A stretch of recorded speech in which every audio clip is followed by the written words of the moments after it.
Eden has always believed that it was because of my help that she was able to walk again after her accident, but I think in reality it was more her love for Cruz. Then why was she so insistent on not seeing him after she returned home? She was re-injured, and I think she wanted to stay away from him so that she could walk back into his arms. Did you see anything to make you believe that Cruz's love for her was any less intense? No. No, they're a perfect couple. Mr. Garver, did you ever see Cruz Castillo and Elena Nicholas together? Once. They were alone together in his beach house. I saw them through the window. And what did you see? A woman obsessed with a man, and a man who didn't want to return those affections, didn't want anything to do with her. Hang on here a second. That's pure speculation. Sustained. Last question and answer will be stricken from the record. Go ahead, Mr. Capwell. Mr. Garver, would you say that Elena Nicholas, for the most part, lived in a fantasy world? Yes, she did. Your Honor. No further questions, Your Honor.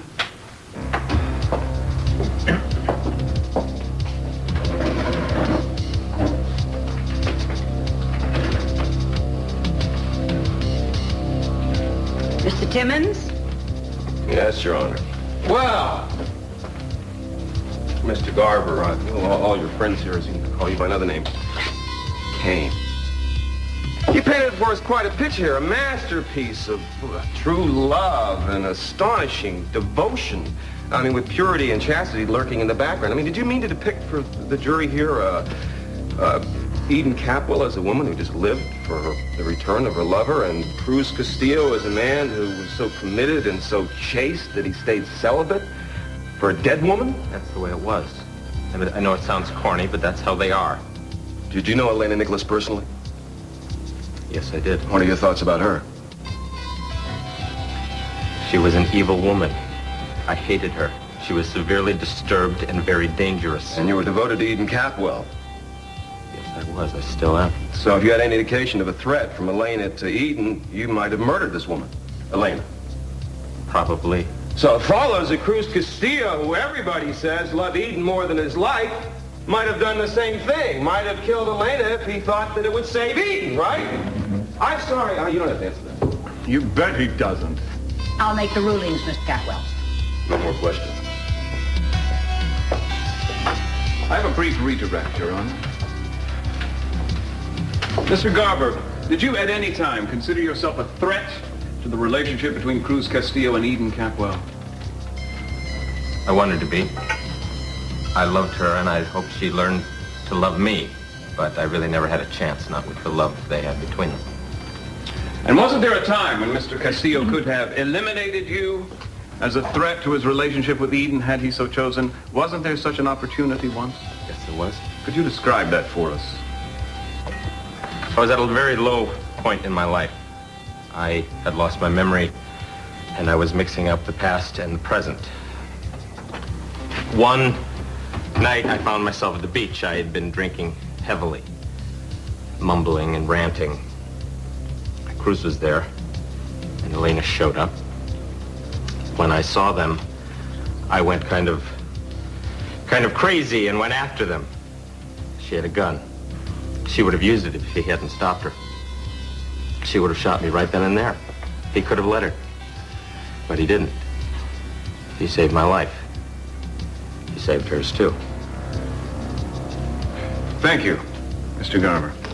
No more questions. I would like a quick recross, if I might. Go ahead. You told us you had trouble with your memory. You even hospitalized for a few days. That's right. Is it possible you're suffering from problems with that memory now, that what you remembered for us here is garbled in any way? Your Honor, we can provide medical testimony to Mr. Garver's state of mind at the present. Oh, no, that's okay. It was just a question. Just forget about it. You may step down. Ladies and gentlemen, it's almost noon, and I have a personal appointment after lunch, which I must attend to, so the court will stand in recess until 4 p.m.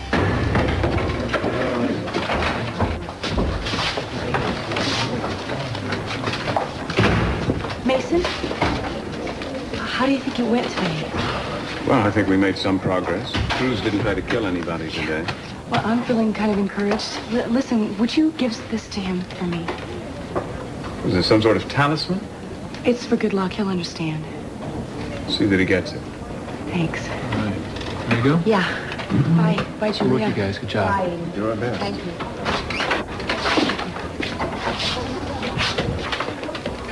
A word of caution. Don't get too cocky. I mean, I had a few setbacks today, but the trial is far from over. You're darn right it is. Well, I'll see you guys at 4.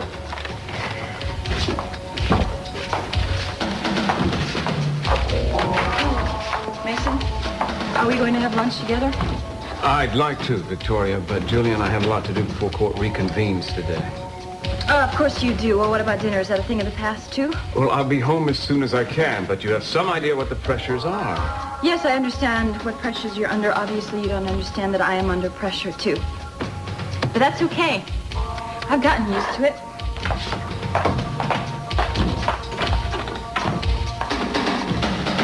.416 Vega, room number 4. Capwell, what the hell are you up to?